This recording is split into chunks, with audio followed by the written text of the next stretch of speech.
Afternoon students, कैसे हो आप सभी? रेडी हो आप अपनी क्लास लेने के लिए? तो हमारी जो कोशिका विज्ञान चैप्टर चल रहा था उसको हम आगे कंटिन्यू करने जा रहे हैं।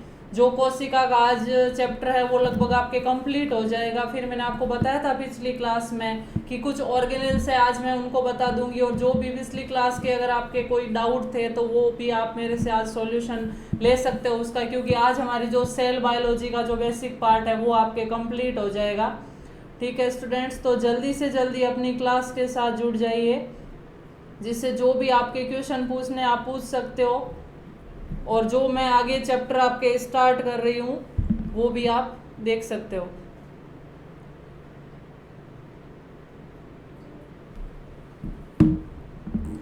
Dharmaram, very good afternoon.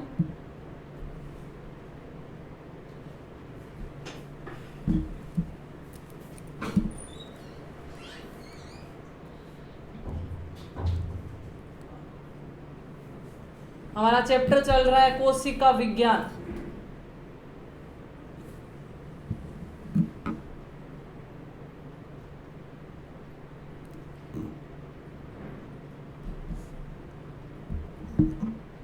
देखिए स्टूडेंट्स, पिछली क्लास में हमने तो ऑर्गेनिल्स पढ़े थे, जिसमें मैंने आपको लवक के बारे में बताया था, हरित लवक, वर्णी लवक और अवर्णी लवक। उसके अलावा हमने पढ़ा था जो संरचनाएं होती है कोशिका के अंदर लवक वाली, वो पादप कोशिका में पाई जाती है। मैंने आपको बताया था जंतु कोशिका में नहीं पाई जाती है। रसधानी के बारे में देखा था हमने, तो वो संरचनाएं पढ़ ली थी। अब कोशिका के अंगकों में एक दो संरचनाएं आपके और बच जाती है, जिसमें सबसे जो बड़ी संरचना बचती है वो है गुणसूत्र। तो ज्यादा आज अपन स्टार्ट करेंगे जो गुणसूत्र है, वही आपका एक ऑर्गेनिल्स बचा हुआ है मुख्य रूप से। तो आज मैं स्टडी आपको करवाऊंगी गुणसूत्र के बारे में। जो गुणसूत्र के इंपॉर्टेंट पॉइंट हैं वो हम पढ़ेंगे। उसके अलावा कल मैंने आपको पिछली क्लास में बताया था कि आपके कुछ कोशिका झिल्ली के अंतर्वलन और कुछ इंपॉर्टेंट पॉइंट जो बच जाते हैं वो भी मैं आज डिस्कस करूंगी। तो स्टूडेंट्स जल्दी से जल्दी अपनी क्लास के साथ जुड़िए। आज हम पढ़ने जा रहे हैं जो गुणसूत्र। देखिए, गुणसूत्र की खोज की गई थी, एक वैज्ञानिक था जिसका नाम था स्टार्सबर्गर, और गुणसूत्र नाम दिया गया था वैज्ञानिक था उसका था वाल्डेयर। गुणसूत्र वाली संरचना होती है वो कोशिका में कहाँ पाई जाती है? देखिए स्टूडेंट्स, जिस दिन मैंने आपको सबसे पहले कोशिका स्टार्ट की थी उसमें मैंने आपको बताया था कि ये कोशिका है, और कोशिका में क्या होता है? केंद्रक।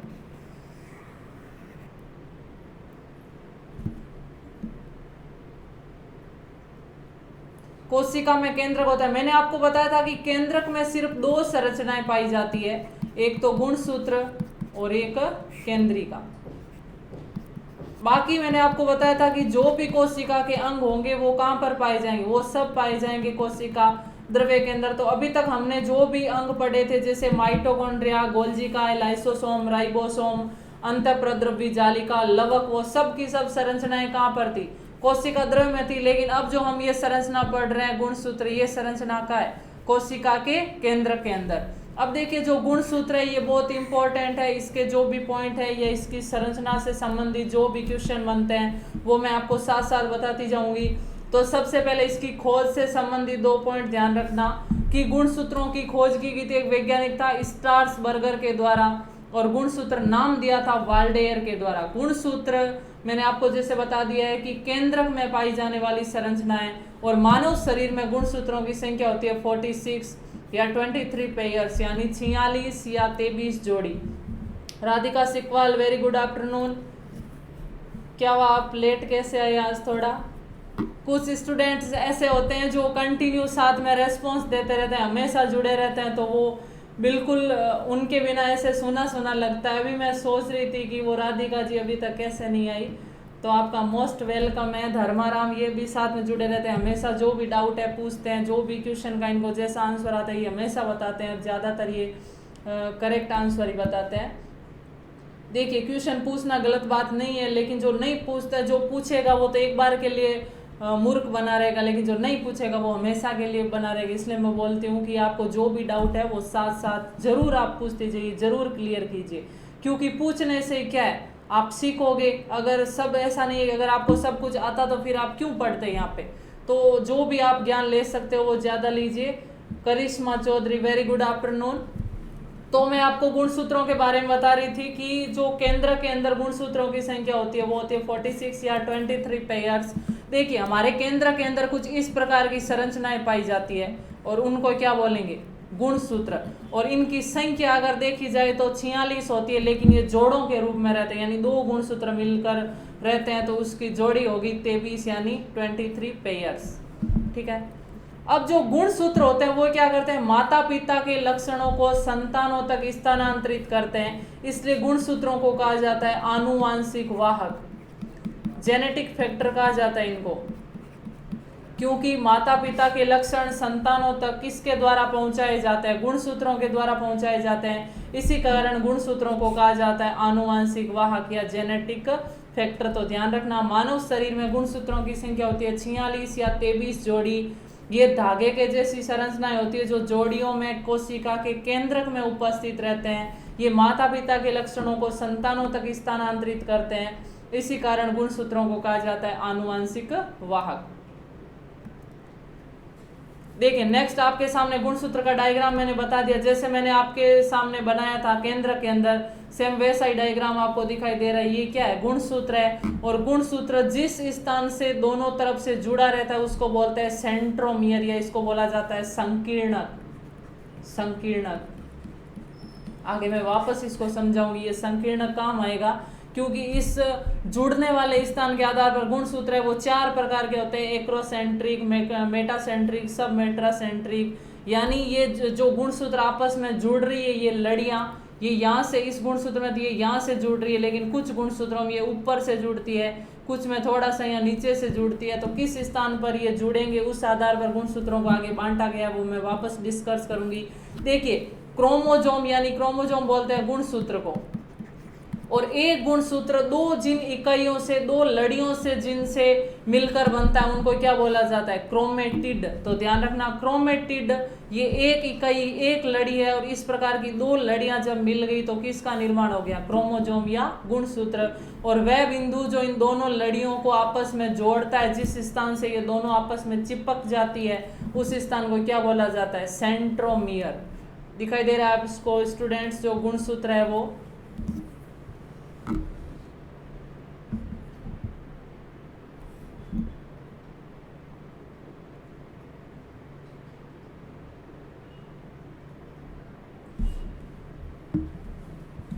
फिर नेक्स्ट हम देखते हैं जो गुणसूत्र होता है वो किस किस से मिलकर बना होता है। पहले भी मैं आपको बता चुकी कि गुणसूत्र 3 चीजों से मिलकर बना होता है, डीएनए, आरएनए और हिस्टोन प्रोटीन। डीएनए, आरएनए और हिस्टोन प्रोटीन। तो डीएनए की फुल फॉर्म आपको ध्यान रखनी है, डीऑक्सीराइबोन्यूक्लिक अम्ल। आरएनए है राइबोन्यूक्लिक अम्ल। और इस प्रकार की एक साथ में क्या होती है, प्रोटीन। जब ये तीनों चीजें, तीनों पदार्थ आपस में जुड़ जाएंगे तो इसको क्या बोलेंगे, गुणसूत्र। तो ध्यान रखना, गुणसूत्र में 3 चीजें पाई जाती है, डीएनए, आरएनए और हिस्टोन प्रोटीन। मनुष्य की एक कोशिका में डीएनए की लंबाई होती है 2 मीटर, बहुत इंपॉर्टेंट है, ध्यान रखना। देखिए ये एक कोशिका है और इस कोशिका के अंदर क्या है, केंद्रक है। केंद्रक के अंदर टोटल कितने गुणसूत्र होंगे, 46 होंगे। और ये गुणसूत्र किससे मिलकर बने होते हैं, डीएनए से। तो इन 46 गुणसूत्रों के अंदर जो कुल डीएनए होगा उसकी लंबाई कितनी होगी, 2 मीटर। ऐसा मत सोचना कि एक गुणसूत्र के अंदर 2 मीटर लंबा डीएनए होता है, नहीं। टोटल 46 गुणसूत्रों के अंदर जोड़कर टोटल कितना मीटर डीएनए होता है, 2 मीटर। यानी एक कोशिका के केंद्रक में कुल डीएनए की लंबाई कितनी होती है, 2 मीटर। देखिए आप सोचते होंगे कि कोशिका है वो इतनी बारीक होती है जिसको हम नग्न आंखों से नहीं देख सकते, फिर इसमें 2 मीटर लंबा डीएनए कैसे आएगा। तो डीएनए है वो भी इतनी ज्यादा सूक्ष्म संरचना है जिसकी आप कल्पना भी नहीं कर सकते। तो बहुत ज्यादा सूक्ष्म होती है, इसी के कारण इसकी 2 मीटर लंबाई है वो इस छोटे से केंद्र के अंदर आ जाती है।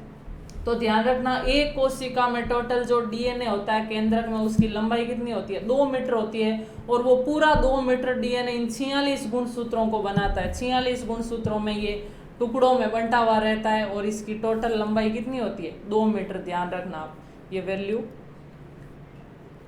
फिर नेक्स्ट हम देखते हैं गुणसूत्र बिंदु। मैंने आपको जैसे बताया कि जिस स्थान से गुणसूत्र जुड़ते हैं उसको क्या बोला जाता है, गुणसूत्र बिंदु या सेंट्रोमियर। यानी इसको कहेंगे गुणसूत्र में उपस्थित संकीर्णक। अभी मैंने आपको बताया ये देखिए सेंट्रोमियर, जिस स्थान से गुणसूत्र आपस में जुड़ते हैं उसी को हम क्या बोलेंगे, सेंट्रोमियर, या इसको हम बोलेंगे संकीर्णक। ये आपके सामने एक गुणसूत्र दर्शाया गया है और गुणसूत्र के जो बीच वाला पार्ट है उसको हम क्या बोलेंगे, सेंट्रोमियर, जहाँ से गुणसूत्र की दोनों क्रोमेटिड्स है वो आपस में जुड़ी हुई होती है।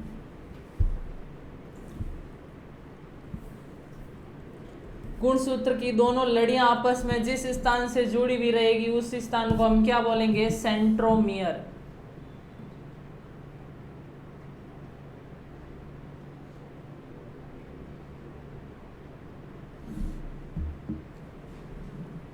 तो ध्यान रखना, सेंट्रोमियर किसे कहेंगे, सेंट्रोमियर कहेंगे गुणसूत्र की दोनों लड़ियां जिस स्थान से आपस में जुड़ी हुई रहती है उसको हम क्या बोलेंगे, सेंट्रोमियर। दोनों क्रोमेटिड्स जिस स्थान से जुड़ी हुई रहती है उसको कहा जाता है सेंट्रोमियर। आपके सामने डायग्राम है सेंट्रोमियर का, सेंट्रोमियर, ठीक है। फिर हम नेक्स्ट देखते हैं गुणसूत्रों के प्रकार। देखिए ये जो सेंट्रोमियर वाली संरचना थी, जो ये आपको गुणसूत्र क्रोमोसोम दर्शाया गया है, इसके अंदर तो ये सेंट्रोमियर बिल्कुल बीच में, यानी बिल्कुल बीच में से जुड़ा हुआ है। लेकिन कुछ गुणसूत्र ऐसे होते हैं जिनमें ये या तो बिल्कुल कॉर्नर पे पाया जाएगा, ये थोड़ा सा साइड में होगा, या ये बिल्कुल यहाँ पास में होगा। तो इस आधार पर जो गुणसूत्र होते हैं वो 4 प्रकार के होते हैं। देखिए सबसे पहले आपके सामने नाम है मध्य केंद्रीय या मेटासेंट्रिक। इसका मतलब है कि जो गुणसूत्र होगा, इस प्रकार का गुणसूत्र है, इसमें बिल्कुल ये बीच में से जुड़ा हुआ होगा, यानी दोनों भुजाएं हैं उसकी लंबाई क्या होगी, बराबर होगी।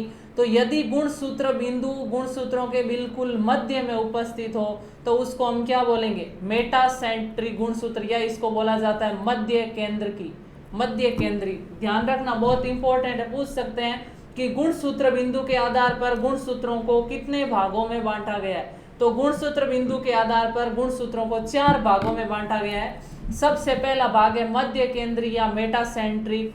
अगर गुणसूत्र बिल्कुल मध्य में से जुड़ा हुआ होगा तो दोनों भुजाओं की लंबाई देखिए, इधर वाली भुजा और इधर वाली भुजा की लंबाई दोनों की बराबर है, तो इसको हम क्या बोलेंगे, मध्य केंद्रीय या मेटासेंट्रिक।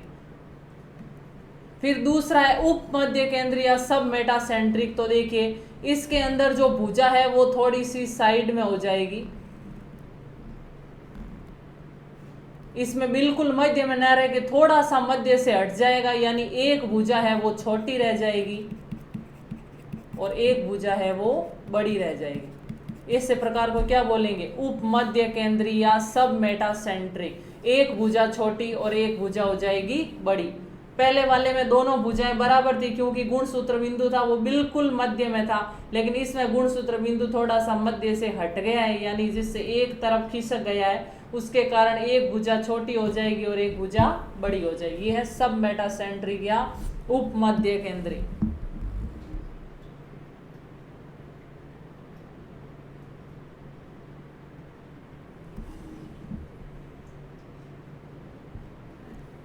फिर तीसरा देखते हैं हम अग्र बिंदु या एक्रोसेंट्रिक।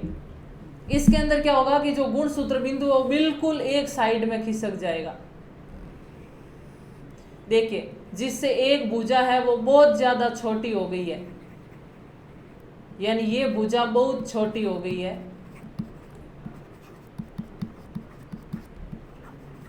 और ये भुजा बहुत ज्यादा बड़ी हो गई है, यानी इसको बोलेंगे अग्र बिंदु या एक्रोसेंट्रिक। एक भुजा अत्यंत छोटी और एक भुजा हो जाती है बड़ी। तो ये इसका था तीसरा प्रकार। मेटासेंट्रिक बिल्कुल बीच में जिसमें दोनों भुजाएं बराबर होगी। सब मेटासेंट्रिक जिसमें थोड़ा सा साइड में खिसक जाएगा, जिसमें एक भुजा छोटी एक भुजा बड़ी, ज्यादा छोटी बड़ी नहीं होगी। लेकिन अग्र बिंदु के अंदर तो बहुत ज्यादा खिसक गया तो एक भुजा तो बहुत ज्यादा छोटी हो जाएगी, एक भुजा बहुत ज्यादा बड़ी हो जाएगी। ये है अग्र बिंदु या एक्रोसेंट्रिक। डायग्राम और साथ साथ में अगर आपको डायग्राम याद रह गया तो फिर आप इसका वर्णन अपने आप लिख सकते हो।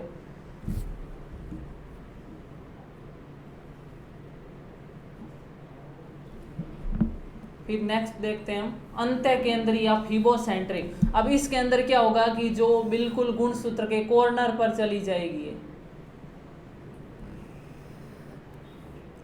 भुजा दोनों इधर रह गई और बिंदु है वो बिल्कुल कॉर्नर पर चला गया, तो इसको बोलेंगे अंतःकेंद्रीय या फीबोसेंट्रिक।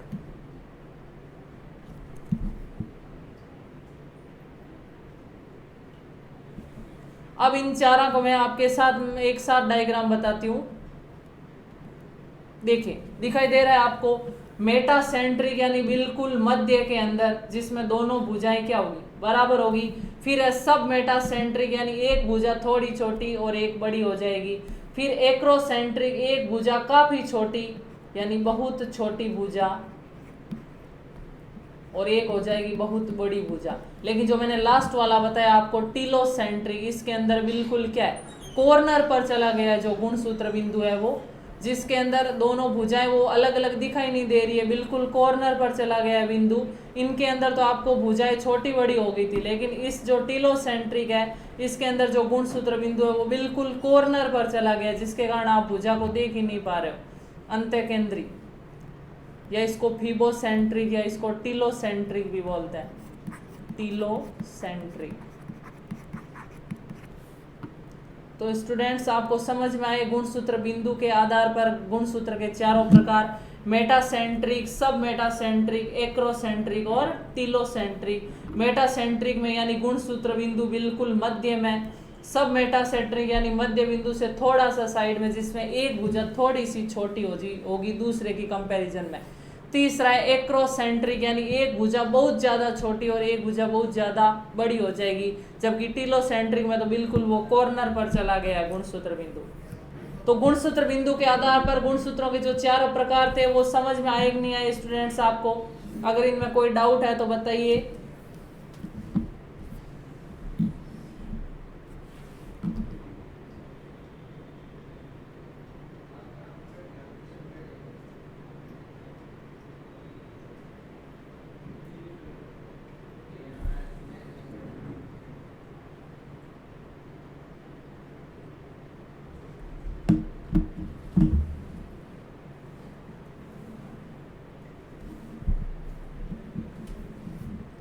अगर यहाँ तक समझ में आ गया तो बताइए, फिर मैं नेक्स्ट आगे बताती हूँ आपको।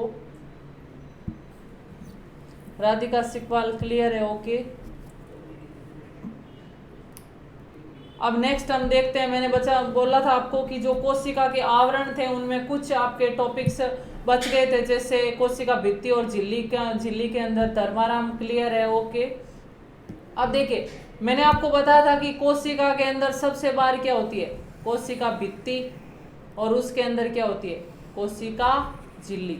लेकिन जो जीवाणु होता है, प्रोकैरियोटिक होता है, उनकी कोशिकाओं में भित्ति और झिल्ली के बाहर एक संरचना और पाई जाती है। यानी जीवाणुओं की कोशिका में 3 बाह्य आवरण पाए जाते हैं, और जो तीसरा आवरण होता है उसको क्या बोलेंगे, ग्लाइकोकेलिक्स। उसको क्या बोला जाता है, ग्लाइकोकेलिक्स। यानी जीवाणुओं की कोशिकाओं में कोशिका झिल्ली और भित्ति के अलावा एक तीसरा आवरण भी पाया जाता है, उस तीसरे आवरण को क्या कहेंगे, ग्लाइकोकेलिक्स।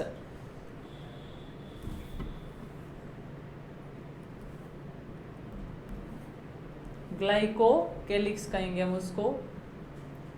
तो आप देख सकते हो जो तीसरा आवरण है वो। अब देखिए ये जो जीवाणु की कोशिका है इसमें तीसरा आवरण है ग्लाइकोकेलिक्स। अगर ये ग्लाइकोकेलिक्स बिल्कुल ढीला ढाला होगा, थोड़ा सा मतलब लचीला टाइप का होगा, तो उसको बोलेंगे अवपंक परत, यानी ढीली ग्लाइकोकेलिक्स क्या कहलाएगी, अवपंक परत। जबकि यदि ये ग्लाइकोकेलिक्स कठोर होगा और ये अगर ये मोटी संरचना होगी तो इस ग्लाइकोकेलिक्स को हम क्या बोलेंगे, संपुटिका या कैप्सूल। तो ध्यान रखना ग्लाइकोकेलिक्स क्या होता है, करिश्मा चौधरी क्लियर? ओके। ग्लाइकोकेलिक्स संरचना क्या होती है कि जीवाणुओं की कोशिका में, वैसे मैंने आपको बताया था कि कोशिका में 2 संरचनाएं होती है, कौन कौन सी, भित्ति और झिल्ली। सबसे अंदर वाली होगी झिल्ली और बाहर होगी भित्ति। लेकिन जीवाणुओं की कोशिका में झिल्ली और भित्ति के अलावा एक तीसरी और संरचना पाई जाती है, उस संरचना को हम क्या बोलेंगे, ग्लाइकोकेलिक्स। अब देखिए अगर ये ग्लाइकोकेलिक्स बिल्कुल ढीली ढाली संरचना है, बिल्कुल लूज रहती है, तो उस ग्लाइकोकेलिक्स को बोल दिया जाता है अवपंक परत। लेकिन यदि ये बिल्कुल सॉलिड है, कोशिका भित्ति की तरह ही अगर ये फिक्स रहती है तो फिर इसको क्या बोलेंगे, संपुटिका या कैप्सूल। तीनों पॉइंट ध्यान रखना। ग्लाइकोकेलिक्स क्या होता है, जीवाणुओं की कोशिका में कोशिका भित्ति के बाहर एक और आवरण पाया जाता है जिसको कहा जाएगा ग्लाइकोकेलिक्स। अगर ये ग्लाइकोकेलिक्स ढीली रहती है तो इसको बोलेंगे औपंक परत, और अगर ये कठोर और मोटी होती है तो इसको बोला जाता है संपुटिका या कैप्सूल। देखिए मैं डायग्राम के द्वारा बता रही हूं आपको। जीवाणु में ये आपको जीवाणु दिखाई दे रहा है, जीवाणु के अंदर देखिए आपको ये नाम दिखाई दे रहा है कैप्सूल। सबसे अंदर क्या है, प्लाज्मा मेम्ब्रेन, यानी ये है कोशिका झिल्ली। ग्रीन वाली जो संरचना है ये क्या है, कोशिका झिल्ली यानी प्लाज्मा मेम्ब्रेन। और उसके बाद जो आपको येलो कलर में दिखाई दे रही है, पीले कलर वाली, ये क्या है, सेल वॉल यानी कोशिका भित्ति। पीले कलर वाली है कोशिका भित्ति, हरे कलर वाली है कोशिका झिल्ली। और उसके बाद देखो आपको जो ऊपर रेड में स्ट्रक्चर दिखाई दे रही है, पूरी रेड स्ट्रक्चर है, वो क्या है, कैप्सूल। कैप्सूल क्यों बोल दिया गया इसको, क्योंकि इसमें जो ये संरचना है वो बिल्कुल कठोर दिखाई दे रही है, आपको ढीली संरचना नहीं दिखाई दे रही है, कठोर और दृढ़ दिखाई दे रही है, और ये मोटी संरचना भी है, इसलिए इसको नाम क्या दे दिया, कैप्सूल। ठीक है, तो ध्यान रखना। ये आपके सामने जो स्ट्रक्चर बताई गई ये बैक्टीरिया की बताई गई आपको स्ट्रक्चर। आपको देखिए इस सेल, ये एक सेल है लेकिन इसके अंदर आपको ना तो माइटोकॉन्ड्रिया दिख रहा है, ना आपको एंडोप्लाज्मिक रेटिकुलम यानी अंतःप्रद्रव्य जालिका, गोल्जी का, लाइसोसोम, इसमें कुछ नहीं दिखाई दे रहा है। इसमें आपको क्या दिखाई दे रहा है, तीन तो बाहरी आवरण दिखाई दे रहे हैं, कैप्सूल को, सेल वॉल, सेल मेम्ब्रेन यानी कैप्सूल, कोशिका भित्ति और कोशिका झिल्ली। फिर आपको कोशिका द्रव्य दिखाई दे रहा है, राइबोसोम दिखाई दे रहे हैं, प्लाज्मिड है और पिलाई है। मैंने आपको बताया था राइबोसोम ऐसे कोशिकांग है जो प्रोकैरियोटिक और यूकैरियोटिक दोनों कोशिकाओं में पाए जाएंगे, बाकी आपको इसमें कोई भी कोशिका के अंग नहीं पाए जाते हैं। ठीक है, तो ध्यान रखना, जीवाणुओं की कोशिका में तीन बाहरी आवरण पाए जाते हैं, अंदर वाली झिल्ली, उसके बाहर भित्ति, और सबसे बाहर पाई जाती है ग्लाइकोकेलिक्स। अगर ग्लाइकोकेलिक्स बिल्कुल कठोर है तो हम उसको नाम क्या दे देंगे, उसको नाम दे देंगे कैप्सूल। और अगर ये इस प्रकार की बिल्कुल ढीली ढाली होती तो हम उनको क्या बोलते हैं, हम उसको बोलते हैं औपंक परत। ठीक है स्टूडेंट, समझ में आया आपको ग्लाइकोकेलिक्स।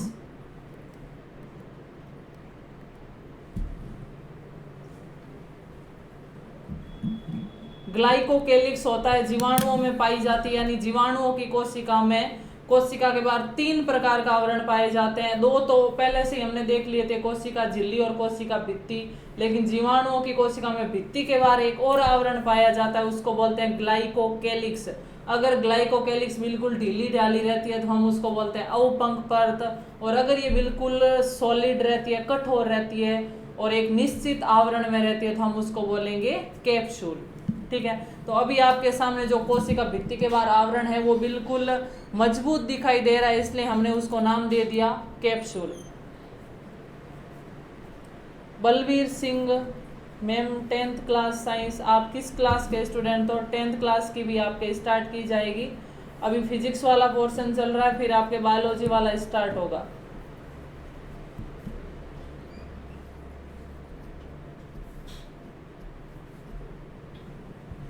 तो ये आपके सामने जीवाणु वाले स्टूडेंट्स, आपको डायग्राम पूरा समझ में आया? जो तीनों परतें थी वो मैंने आपको बताई। ओके, क्लियर हो गया राधिका सिकवाल?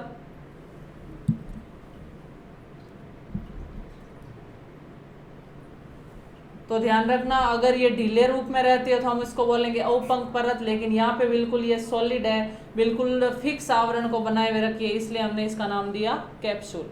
धर्माराम क्लियर होके? अब हम नेक्स्ट देखते हैं, जो कोशिका झिल्ली है उसके कुछ अंतर्वलन होते हैं, यानी कोशिका झिल्ली अंदर की तरफ मुड़कर कुछ नई संरचनाएं बना लेती है, उनको क्या बोला जाता है, मीसोजोम। देखिए आपको ये डायग्राम दिखाई दे रहा है, इसमें सबसे बाहर ये सेल वॉल, यानी इसको हम बोलेंगे कोशिका भित्ति, कोशिका भित्ति।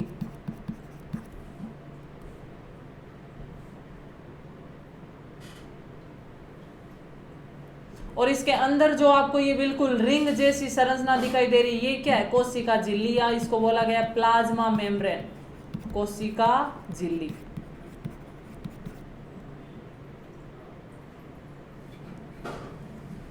यानी कोशिका में सबसे बाहर क्या है, कोशिका भित्ति, और अंदर है कोशिका झिल्ली। अब कोशिका झिल्ली ने क्या किया, मुड़ गई और इसने एक अलग से ही संरचना बना ली, अलग बिल्कुल अंदर इसने रिंग के जैसी संरचना बना ली, उसको हमने क्या बोला, मीजोजोम। तो क्वेश्चन आता है कि जो मीजोजोम होते हैं वो किस आवरण के अंतर्वलन होते हैं, तो मीजोजोम होते हैं वो कोशिका झिल्ली के अंतर्वलन होते हैं। यानी कोशिकाओं की जो कोशिका झिल्ली होती है वो अंदर की तरफ मुड़कर कुछ नई संरचना बना लेती है, उस संरचना को क्या बोलेंगे, मीजोजोम। अब ये मीजोजोम क्या काम करेंगे, तो देखिए इसके कार्य बताए गए आपको। जो मीजोजोम है वो कोशिका भित्ति का निर्माण करेंगे, डीएनए की फोटोकॉपी बनाएंगे, फोटोकॉपी यानी रेप्लिकेशन, यानी डीएनए की प्रतिकृति बनाएंगे। ये कोशिका में श्वसन के लिए आवश्यक होते हैं। अगर किसी उत्सर्जित अपशिष्ट पदार्थों को उत्सर्जित करना है तो भी ये मीजोजोम क्या करते हैं, सहायता करते हैं। तो ये मीजोजोम ध्यान रखना, मीजोजोम क्या होता है, कोशिका झिल्ली जब अंतर्वलित होकर, देखिए मैं आपको वापस यहाँ पर बनाकर बता रही हूँ, ये होगी कोशिका भित्ति,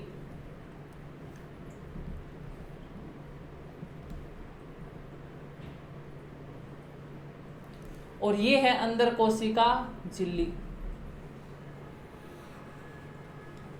अब कोशिका झिल्ली क्या करेगी, यहां से अंतर्वलित होगी और एक नई संरचना बना ली कोशिका के अंदर।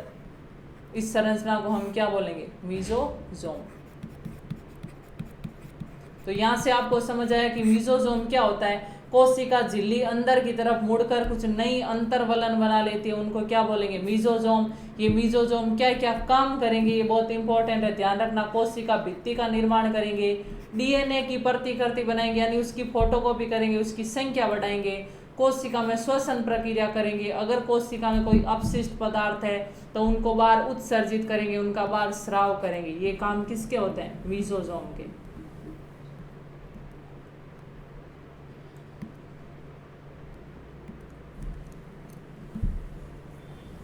ठीक है स्टूडेंट्स, तो आपको ये मीजोजोम वाली संरचना समझ में आई। तो लगभग आपके ये कोशिका वाला चैप्टर कंप्लीट हुआ, जिसमें मैंने आपको कोशिका के हमने अंग पढ़े थे। सबसे पहले मैंने आपको कोशिका का बेसिक बताया था कि कोशिका किस प्रकार की होती है, कैसी उसमें संरचना होती है, कोशिका की खोज से संबंधित हमने पॉइंट्स पढ़े थे। उसके बाद मैंने जो कोशिका के अंग थे उनको एक एक आपको विस्तार से बढ़ाया था, जिसमें सबसे पहले हमने पढ़ा था कोशिका भित्ति, फिर कोशिका झिल्ली पढ़ी थी, तो दोनों बाह्य आवरण हो गए थे। फिर हमने पढ़ा था कोशिका का केंद्र, कोशिका द्रव्य, फिर हमने पढ़े कोशिका के अन्य अंग, जिसमें मैंने आपको बताया माइटोकॉन्ड्रिया, राइबोसोम, गोल्जिका, लाइसोसोम, अंतःप्रद्रवी जालिका, लवक, केंद्रिका, और आज हमने पढ़ा गुणसूत्र के बारे में। गुणसूत्रों को हमने डिवाइड भी किया था, उनमें गुणसूत्र बिंदु के आधार पर। और कोशिका झिल्ली और भित्ति के कुछ अलग से पार्ट पढ़े, जिसमें कोशिका भित्ति के बाहर एक अलग आवरण होता है जीवाणुओं का, जिसको हम बोलते हैं ग्लाइकोकेलिक्स। और कोशिका झिल्ली अंतर्वलित होकर नई संरचना बना लेती है, उसको बोलते हैं मीजोजोम। मीजोजोम के हमने कार्य पढ़े, कुछ 2-3 पॉइंट है इंपॉर्टेंट बेसिक नॉलेज के लिए, जो भी आप देख लीजिए कि सबसे बड़ी कोशिका किस में होती है, सबसे बड़ी कोशिका होती है शुतुरमुर्ग का अंडा। ठीक है, आपके एनसीईआरटी में लाइन भी है तो आप इनको याद कर लेना। सबसे बड़ी कोशिका होती है शुतुरमुर्ग का अंडा, सबसे छोटी कोशिका होती है माइकोप्लाज्मा, ये एक प्रकार का बैक्टीरिया होता है जिसको पीपीएलओ भी बोलते हैं। और सबसे लंबी कोशिका होती है तंत्रिका कोशिका, ये न्यूरॉन। स्टूडेंट्स, ये जो कोशिका है ना, ये हमारे मस्तिष्क में पाई जाती है, हमारे ब्रेन में पाई जाती है। आगे जब मैं आपको तंत्रिका तंत्र पढ़ाऊंगी तो ये आपको अच्छी तरह समझ में आ जाएगा कि जो हमारे मस्तिष्क की कोशिकाएं होती हैं उनको बोलते हैं तंत्रिका कोशिका या न्यूरॉन। और ये संपूर्ण जगत में देखा जाए तो सबसे लंबी कोशिका होती है। तो तीनों पॉइंट ध्यान रखना, सबसे बड़ी कोशिका शुतुरमुर्ग का अंडा, सबसे छोटी कोशिका माइकोप्लाज्मा, और सबसे लंबी कोशिका होती है तंत्रिका कोशिका या न्यूरॉन।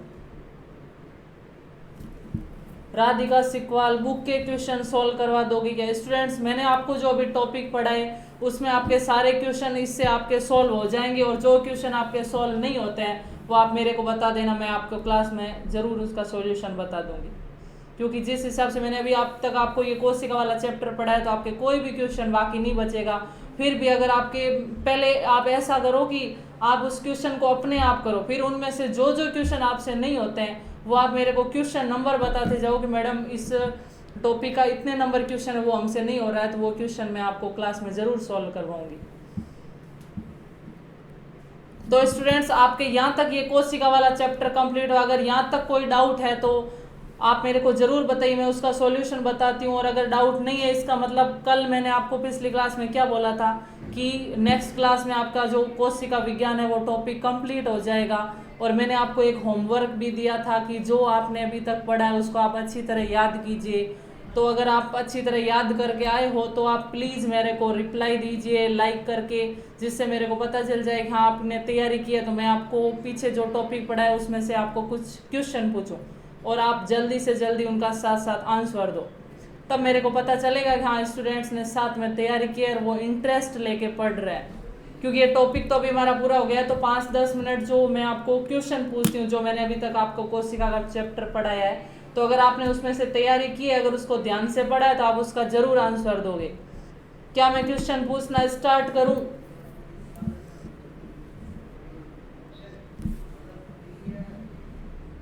मैं क्वेश्चन पूछूंगी, स्टूडेंट्स उसका कमेंट करके आंसर दीजिए। स्टार्ट करूं मैं?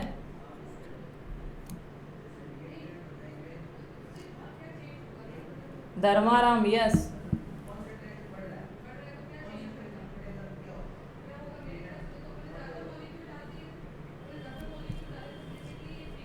तो स्टूडेंट्स मेरा सबसे पहला क्वेश्चन है कि जो पौधों की कोशिका भित्ति होती है वो किससे बनी होती है? जल्दी आंसर दीजिए, देखते हैं सबसे पहले आंसर कौन देता है। पौधों की कोशिका भित्ति किससे बनी होती है?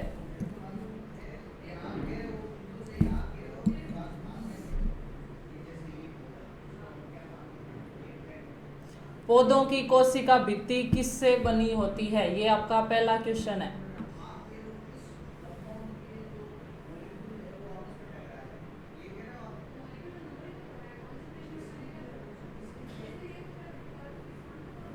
पौधों की कोशिका भित्ति यानी पादपों की जो सेल वॉल होती है वो किससे बनी होती है? अंकित वरदाना, गुड आफ्टरनून। अंकित जी आप इतना लेट कैसे आए क्लास में? या ट्राई करने के लिए आए कि क्लास चल रही है कि नहीं चल रही है? बस पौधों की कोशिका भित्ति किसकी बनी होती है? जल्दी से आंसर दीजिए, मेरे को इतना टाइम नहीं लगना चाहिए।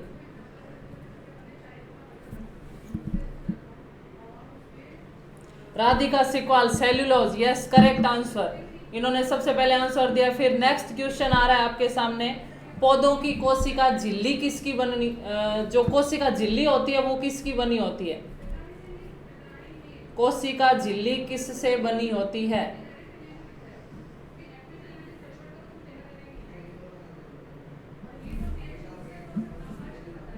धर्माराम ने भी फर्स्ट आंसर दिया है सेल्यूलोज। अब बताइए आप, कोशिका झिल्ली किसकी बनी होती है?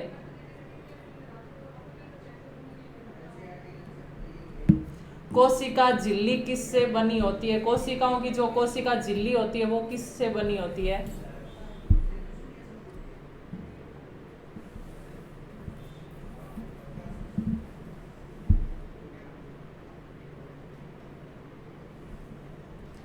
करिश्मा चौधरी, सेल्यूलोज और पेक्टोज।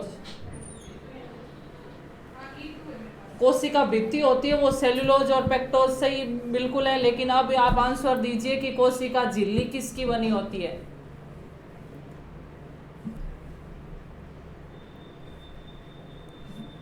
कोशिका झिल्ली किससे बनी होती है?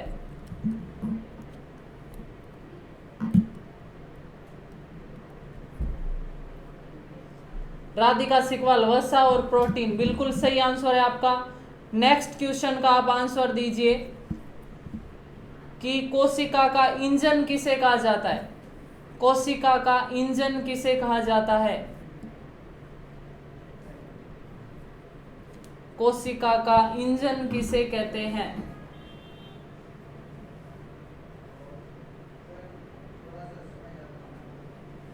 जल्दी आंसर दो, कोशिका का इंजन किसे कहते हैं?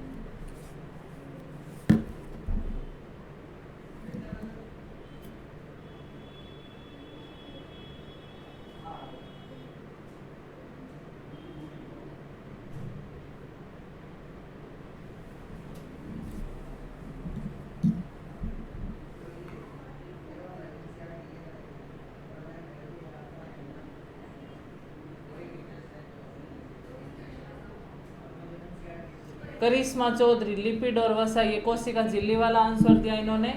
अब बताइए कोशिका का इंजन किसे कहा जाता है? ऐसा कौन सा कोशिकांग है जिसे कोशिका का इंजन कहा जाएगा?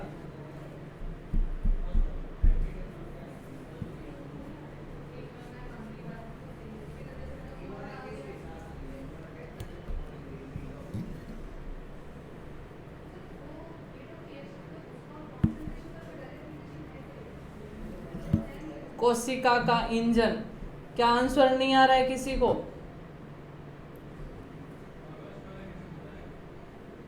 कोशिका का इंजन उसे ही कहेंगे जिसे प्रोटीन फैक्ट्री कहा जाता है। करिश्मा चौधरी माइटोकॉन्ड्रिया, गलत आंसर है।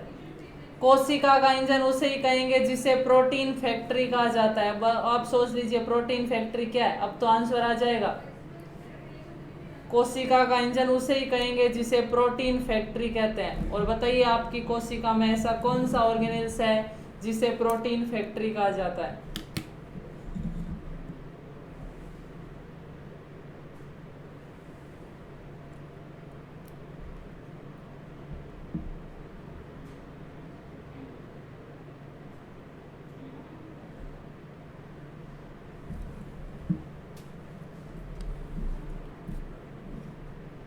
बताइए कोशिका की प्रोटीन फैक्ट्री किसे कहेंगे? वह कोशिकांग जो कोशिका में प्रोटीन का निर्माण करेगा, protein factory. Dharmaram ribosome, yes. तो ध्यान रखना स्टूडेंट्स, जो राइबोसोम है, राइबोसोम को ही कोशिका की प्रोटीन फैक्ट्री कहा जाता है और राइबोसोम को ही कोशिका का इंजन कहा जाता है। ठीक है,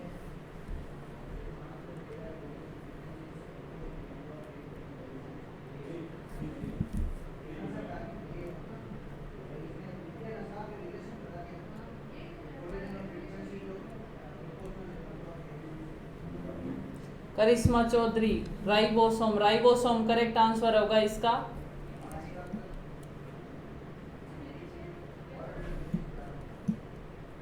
नेक्स्ट और क्वेश्चन है आपके सामने कि कोशिका का रसोई घर किसे कहा जाता है? कोशिका का रसोई घर,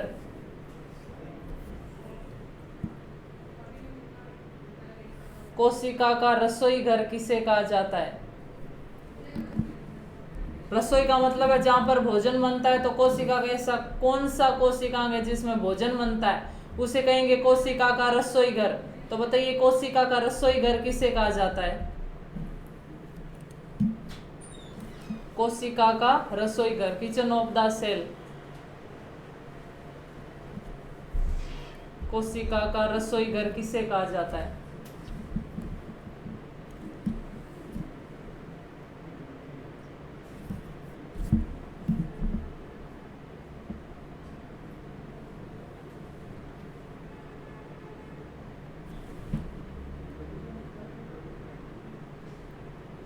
धर्माराम हरित लवक, यस करेक्ट आंसर है। कोशिका का रसोई घर कहेंगे हरित लवक को।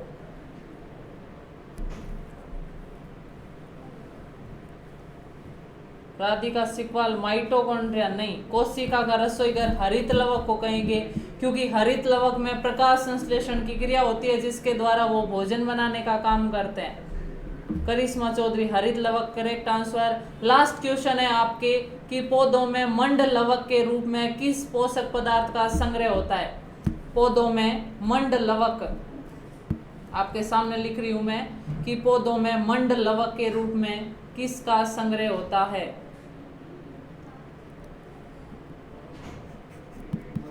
मंड लवक के रूप में किस पोषक पदार्थ का संग्रह होता है? जिसका संग्रह आपको मैंने बताया था अवर्णी लवक होते हैं, वो पौधों की जड़ों में पाए जाते हैं और भोजन का संग्रह करते हैं। तो अवर्णी लवक मंड लवक के रूप में किसका संग्रह करेंगे? मंड लवक के रूप में किसका संग्रह किया जाएगा? जल्दी आंसर दीजिए। पौधों में मंड लवक के रूप में किस पोषक पदार्थ का संग्रह होता है या किस प्रकार के भोजन का संग्रह होता है मंड लवक के रूप में? जो मैंने आपको टेबल बताई थी, मैंने आपको बताया था, आप इसका स्क्रीनशॉट ले लीजिए जिससे आपको याद रह जाएगा। राधिका सिकवाल हरित लवक, धर्माराम कार्बोहाइड्रेट, बिल्कुल करेक्ट आंसर की मंड लवक के रूप में कार्बोहाइड्रेट का संग्रह होता है। क्या हुआ, पीछे वाले टेबल देख के आंसर दिया या याद था? मंड लवक के रूप में कार्बोहाइड्रेट का संग्रह होता है। उसी प्रकार वसा या तेल लवक के रूप में किसका संग्रह होता है? वसा का संग्रह होता है। और प्रोटीन लवक के रूप में प्रोटीन का संग्रह होता है। और इन सब का संग्रह कौन करते हैं? अवर्णी लवक करते हैं, जो पादपों की जड़ों में पाए जाते हैं।